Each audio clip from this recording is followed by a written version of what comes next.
విశ్వనాథ్ గారు ఏదైతే గౌరవ ముఖ్యమంత్రి వర్యులు నారా చంద్రబాబు నాయుడు గారు నిన్న అసెంబ్లీ సాక్షిగా 2024 సార్వత్రిక ఎన్నికల ముందు ఏదైతే ఈ రాష్ట్రంలో ఉన్న బీసీ సోదరి మండలకు కూటమిగా మేము మాటిచ్చామో, వైఎస్ఆర్సీపీ చేతగాంతనం వల్ల 34% బీసీ రిజర్వేషన్ స్థానిక సంస్థ ఎలక్షన్స్ లో అవి ఏదైతే వాళ్ళు కోల్పోయారో దాన్ని తిరిగి 10% పెంచుతూ 34% మళ్ళీ మేము బీసీ సోదరి మండలకు స్థానిక సంస్థ ఎలక్షన్స్ లో మేము ఆ కోటాన్ని పెంచుతామని మాటిచ్చామో, ఆ మాట నిలబెట్టుకుంటూ నేను నారా చంద్రబాబు నాయుడు గారి కేబినెట్ లో తీర్మానం చేసి అసెంబ్లీలో ఆ బిల్లు పాస్ చేసి జీవో తీసుకొచ్చేదానికి ఆయన తీసుకున్న నిర్ణయాన్ని కూటమి నాయకుడిగా నేను స్వాగతిస్తా ఉన్నాను. అంటే వాళ్ళు ఏదైతే కొంతమంది మాట్లాడుతా ఉన్నారు ఇది మాటలకి చేతలకి కాదు అనేవో, లేదా ఇంతకుముందు ఎమ్మెల్యే పదవులు మాత్రం వారు తీసుకొని ఇప్పుడు స్థానిక సంస్థ ఎలక్షన్స్ లో బీసీలుగా మాట్లాడుతున్న వారికి నేను కొన్ని అంశాలు గుర్తు చేస్తాను లక్ష్మీనాథ్ గారు, మీ ద్వారా మీ ఛానల్ ద్వారా. జయహో బీసీ అనేది ఒక నినాదం కాదు, తెలుగుదేశం పార్టీ నినాదం, తెలుగుదేశం పార్టీ విధానం. తెలుగుదేశం పార్టీ ఆవిర్భావంతోనే బీసీ సాధికారత మొదలైంది ఆంధ్రప్రదేశ్ రాష్ట్రంలో.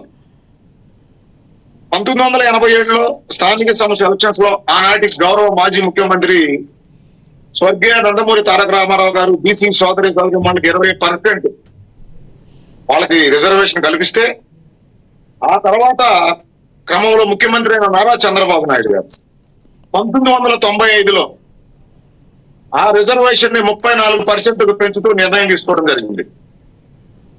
గత 2 దశాబ్దాలకు పైగా స్థానిక సంస్థ ఎలక్షన్స్ లో ఆ 34% రిజర్వేషన్ మీద ఎన్నికలు జరిగినాయి. గత వైఎస్ఆర్సీపీ ప్రభుత్వం వచ్చిన తర్వాత న్యాయపరమైన కేసులు పడి అక్కడ వీళ్ళ అసమర్థత వల్ల సుప్రీంకోర్టుకు వెళ్లి వీళ్ళు సరైన వాదన వినిపించకపోవడం వల్ల ఆ రోజు ఏదైతే వైఎస్ఆర్సీపీ ప్రభుత్వ హయాంలో జరిగిన స్థానిక సంస్థ ఎలక్షన్స్ లో 24% రిజర్వేషన్ తోనే బీసీ సోదరి మండలికి ఎన్నికలు వెళ్ళడం జరిగింది. ఆ రోజు వీళ్ళ అసమర్థత వల్ల రాష్ట్రంలో 16,800 మందికి పైగా స్థానిక సంస్థల్లో బీసీ సోదరి మండలు వాళ్ళ పదవులు కోల్పోవడం జరిగింది. ఈ రోజు కూటమి ప్రభుత్వం అధికారంలోకి వచ్చింది. ఖచ్చితంగా ఆంధ్రప్రదేశ్ ప్రజలకి కూటమిగా మాటిచ్చాం, బీసీ సోదరి మండలకు స్థానిక సంస్థ ఎలక్షన్స్ లో వాళ్ళ రిజర్వేషన్ కోటాన్ని పెంచుతామని ఈ రోజు నారా చంద్రబాబు నాయుడు గారు ఆ దిశగా అడుగులు పెట్టడం జరిగింది.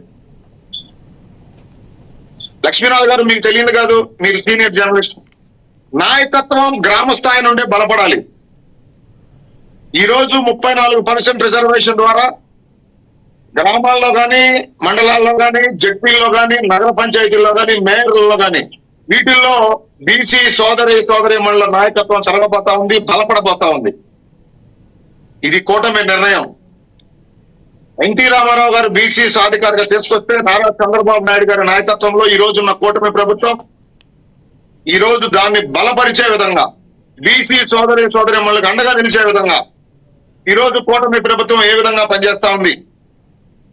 ఈ 2 సంవత్సరాల పరిపాలనా సమయంలో 1.17 కోట్ల మంది బీసీ సోదరి మండలకు వివిధ సంక్షేమ కార్యక్రమాల ద్వారా 32,000 కోట్ల రూపాయలకు పైగా లబ్ధి చేకూర్చడం జరిగింది, వాళ్ళని ఆర్థికంగా పరిపుష్టిగా నిలబెట్టేదానికి.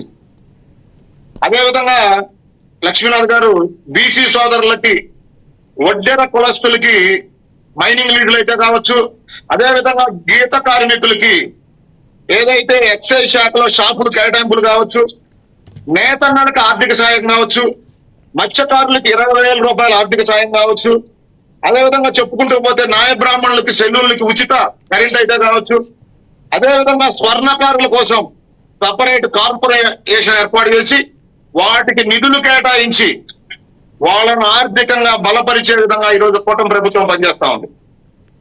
గతంలో వైఎస్ఆర్సీపీ నాయకులు చెప్పొచ్చు, జగన్మోహన్ రెడ్డి గారు 56 బీసీ కుల కార్పొరేషన్ ఏర్పాటు చేసి చైర్మన్ ఏర్పాటు చేయడం జరిగింది. చైర్మన్లు మాత్రమే ఏర్పాటు చేశారు లక్ష్మీనాథ్ గారు. వాళ్ళు కూర్చోడానికి కనీసం ఆఫీసులు లేవు, కుర్చీలు లేదు. ఆ బీసీ కార్పొరేషన్ ₹1 నిధులు కేటాయించలేదు. 70,000కు పైగా బీసీ బ్యాక్లాగ్ పోస్టుల్ని అదే విధంగా వదిలేసి వాటి నియామకాలు చెయ్యని ఘనత వైఎస్ఆర్సీపీ ప్రభుత్వానికి.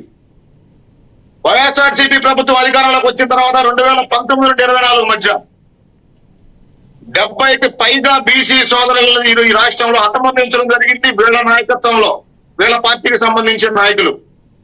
అది యావత్ ఆంధ్రప్రదేశ్ ప్రజలందరూ గమనించారు కాబట్టే రాష్ట్రంలో వీళ్ళు బీసీ సోదరులకే కాదు ఈ రాష్ట్రానికి అన్యాయం చేశారు కాబట్టి వీళ్ళు కనీసం ఈరోజు ప్రతిపక్ష హోదా ఇవ్వలేదు లక్ష్మీనాథ్ గారు. లక్ష్మీనాథ్ గారు మీకు ఇంకో అంశం గుర్తు చేస్తా నేను.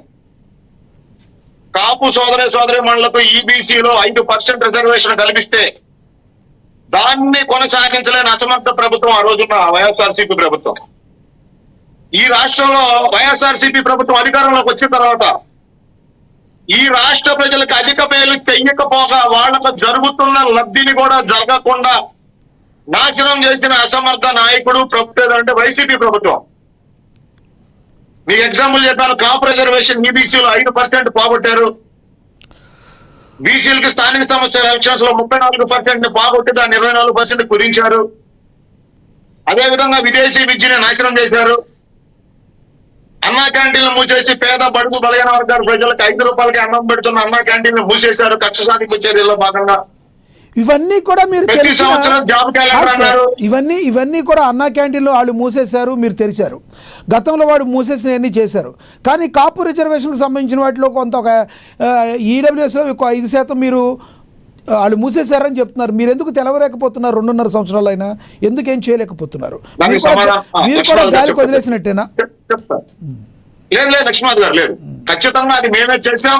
ఈసారి ఆ జీవోని బలంగా అంటే ఎటువంటి న్యాయపరమైన చిక్కులు లేకుండా ఏ ప్రభుత్వం మారినా కాపు సోదరి మనకు అన్యాయం జరగకుండా ఉండేదానికి ఒక కమిషన్ ఏర్పాటు చేసి ఆ దిశగా ముందు అడుగులు వేయబోతా ఉంది కూటమి ప్రభుత్వం. ఖచ్చితంగా ఆ నిర్ణయం కూడా రాబోయే రోజుల్లో తీసుకుంటుంది. ఈ రోజు ఏదైతే బీసీ సోదరుల కోసం మేము తీసుకున్న నిర్ణయం అదే విధంగా కాపు సోదరులు కూడా తీసుకునే దానికి ఈ కూటమి ప్రభుత్వం ఖచ్చితంగా అడుగులు వేయబోతా ఉంది. లక్ష్మీనాథ్ గారు, ఈ రోజు ఏదైతే అసెంబ్లీ సమావేశాలు జరుగుతా ఉన్నాయి, మండలి జరుగుతా ఉంది. ఈ రోజు మీకు ఇంకో అంశం గుర్తు చేస్తాను నేను లక్ష్మీనాథ్ గారు. గతంలో మండల చైర్మన్ గా షరీఫ్ గారు ఉన్నప్పుడు అమరావతి బిల్లు మండలికి వచ్చినప్పుడు అధికారంలో ఉన్న రోజు వైసీపీ ప్రభుత్వం ఎంత హేయంగా ఆ రోజు మండల చైర్మన్ అయిన షరీఫ్ గారిని బూతులతో ఆయన ఏ విధంగా అవమానపరిచింది, ఆ రోజు మండలి జరగకుండా ఏ విధంగా వీళ్ళు చేసిన వికృత చేష్టలు, అదే విధంగా మండలి రద్దు చేయాలని ఆ రోజు జగన్మోహన్ రెడ్డి గారు తీసుకున్న నిర్ణయం. ఈ రోజు మండలి ఏ విధంగా జరుగుతా ఉంది. వాడు నియమించిన మోషేస్ రాజు గారే మండలికి గౌరవ చైర్మన్ గా ఉన్నారు. ఆ రోజు మండలిలో ఒక గీత గీసి ఆ గీత దాటి ముందుకు వస్తేనే ఆ రోజున్న ప్రతిపక్ష ఎమ్మెల్సీని సస్పెండ్ చేసిన ఘనత ఆ రోజు వైసీపీ ప్రభుత్వాన్ని. అయితే ఈ రోజు మీరు చూస్తా ఉన్నారు ఏ రకంగా మండలిలో వైఎస్ఆర్సీపీ సంబంధించిన ఎమ్మెల్సీలు పోడియం దగ్గరికి వెళ్లి సభను సజావుగా జరగకుండా చేసేదానికి వాళ్ళు చేస్తున్న వికృత చేష్టలు, వాళ్ళకి సహకరిస్తున్న గౌరవ చైర్మన్ గారు. ఈ రోజు మీ సూటిగా మీ ద్వారా రాష్ట్ర ప్రజల్ని గమనించమని అడుగుతా ఉన్నా. అధికారం